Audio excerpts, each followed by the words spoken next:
Twinkle, Twinkle, Au Revoir, a Mermaid Bay Christmas Shop Mystery, Book 2, by Heather Weidner, narrated by Carrie Coelho.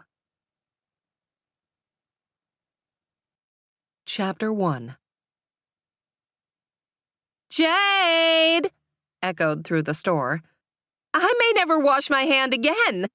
Love is in the air, dee-dee-dee, dee-dee-dee. Jade Hicks, owner of 'Tis the Season Christmas Shop, paused from filling online orders and stepped into the lobby. She pulled the Dutch door closed behind her to keep her French bulldog Chloe from joining in the excitement. Jade's part-timer, Patti Hall, fondly known around the small beach town as Peppermint Patti, waltzed around the space between the two large Christmas trees and the counter. I got to meet Raphael Allard this morning, and he kissed my hand. I am so excited that the Love Channel's TV crew is here. I adore their shows, and now my Coastal Valentine will be my favorite, since it was filmed here in Mermaid Bay. He is smoking hot and so exotic with those smoldering looks and hair, and that beautiful French accent, and those blue eyes. Ooh la la! Patti continued to flit around in her red sweater with giant pink hearts that matched her leggings. I pulled out all my Valentine wear for the occasion. This is so exciting. I'm not sure the town will be the same, Jade said. Your empty lot next door looks like a pop-up town with all those campers and trucks, Patti said. Her blonde curls bobbed as she danced. The RV company brought them in and did the setup, and the crew moved in within hours. And thankfully, the TV crew hired people to take care of the water and all the other stuff. Who knew we'd have people camping next to the store? Who knew where I work would be home to a TV crew and all the Hollywood fun? We have front row seats to all the behind-the-scenes action. And did you see that big food tent? I need to bring a pair of binoculars so I won't miss anything. It looks like a beehive of activity out there. The bigwigs are staying over with Ruby at the Pearl. The staff and the crew are in the campers. The bed and breakfast will be the perfect setting. I hope they use it in the filming, too. Ruby's blue Victorian looks like a dollhouse with all that gingerbread work. All the Love Channel shows have some kind of quaint house. Mermaid Bay is a perfect setting for their audience. As you know, our streets haven't changed since 1950, Patti said. Before Jade could comment, the front door flew open and Bernie Nash barreled in. Jade's part-time handyman and, Hey, gals, I need some help. How do I send a picture to the guys? That cute little movie star said hello and gave me a peck on the cheek. He handed Jade his phone to show her the photo of him in his flamingo print shirt with Elle Valentine, the Love Channel's darling and star of almost every show. Email or text? Jade asked. Or do you want to post it somewhere? A puzzled look crossed his face. I can do email, I guess. Jade stepped through how to attach a photo. Bernie nodded a lot and then called out the long list of his fishing buddies that he wanted to include. Nice picture of you and Elle, Jade said. A flush made Bernie's cheeks rosier than normal. Thanks. I knew you could help me out with this newfangled stuff. The Santa look-alike saluted and trotted out the door.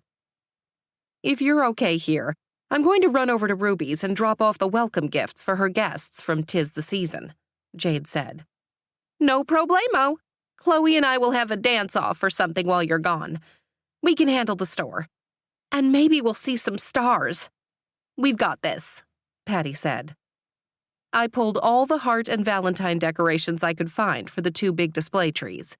You may want to check the storeroom to see if there are any I missed. I'm on it, Patti said, with a twinkle in her blue eyes. Jade gathered the red and purple gift bags full of sparkly tissue paper and set them in two large boxes. Throwing her purse strap over her shoulder, she balanced both boxes on her hip and opened the back door. Traffic on Neptune Road had been diverted to the side streets, and the TV crew had surrounded Jade's side lot with plastic hurricane fencing. The quiet beach community looked different with all the traffic barriers and cordoned zones. Normally, everyone in town took a deep breath after Labor Day. But this fall, the Business Council contracted with a popular cable network to film a show in and around town. Everyone wanted to get close to the action, and many were vying for roles as extras. Mermaid Bay was ground zero for the Love Channel action. Jade hustled to her lime green Jeep Wrangler and loaded the boxes in the back seat.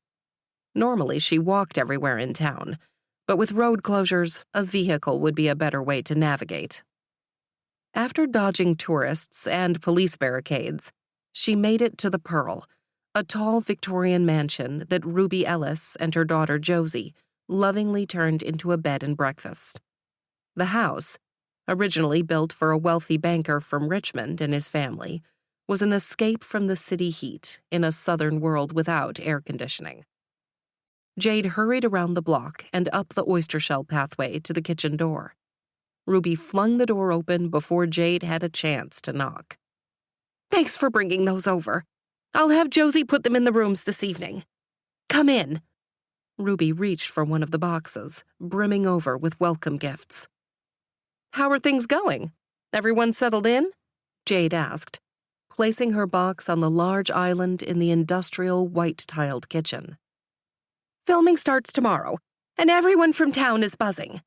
I can't tell you how many calls I've received about people wanting to volunteer to do things or visit the Pearl. Everyone's trying to get close to the actors. I don't need any more offers for casseroles or people wanting to work part-time here." Ruby rolled her eyes. "It's been fun to meet everyone, but it's been a tremendous amount of work. I'm not used to such high-maintenance guests. I've got the 2 stars, Elle and Raphael, Brian Michaels, the director, Ezra Hopkins, the producer, and Olivia Morton as guests. The worker bees, including Olivia's assistant, are staying at your place." Before Jade could respond, a loud crash and breaking glass echoed from the hallway. Jade followed on Ruby's heels to see what had happened. Ruby stopped suddenly in the doorway to the parlor, and Jade almost ran into the back of her. What was left of a large white vase and its pink roses lay scattered next to an overturned side table. "I will not be talked to that way, Raphael. You are crude and a brute." Elle Valentine, a petite blonde who resembled a Disney pixie, turned and stomped up the stairs. "I was only kidding, Elle," he yelled at her back. "But Brian, I do need more lines. She always dominates everything. That is a fact, and she's a tad touchy about it." Raphael Allard whined, looking down at the mess on Ruby's area rug. He glanced around the room, trying to drum up support for his cause. Olivia Morton, the tall production manager with long dark hair, scowled at him. "Paige, get this cleaned up now." She turned toward Ruby and said, "Please add this to our bill. We'll ensure that you're reimbursed for the vase. I need to go check on Elle." "Of course," Raphael muttered, running a hand through his overly styled hair. "Go see how the princess is feeling." Ezra and Brian continued their conversation like nothing had happened, while Olivia's assistant, Paige Wilson, made a face as she bent over to pick up the larger pieces of the vase. "Here, I've got this. I don't want you to cut yourself," Ruby said. "Y'all can move over to the—" Raphael followed the small group to the pale yellow couches near the center of the room, as Paige righted the side table. Ruby returned a few minutes later with a whisk, broom, and trash can. While she took care of the mess, Jade leaned further into the doorway to try to hear the conversation. She caught several snippets of the discussion about tonight's rehearsal and tomorrow's filming. "I'll run the vacuum when they're done," Ruby whispered. "This will have to do for now." She motioned for Jade to follow her. When the swinging kitchen door closed behind Jade, Ruby plunked the trash can in the corner and washed her hands. "This group is full of drama llamas. The producer and director are polite. Elle and Raphael are demanding. Nothing meets their standards, and I'm constantly trying to fill requests for avocados, vegetarian bacon, designer water.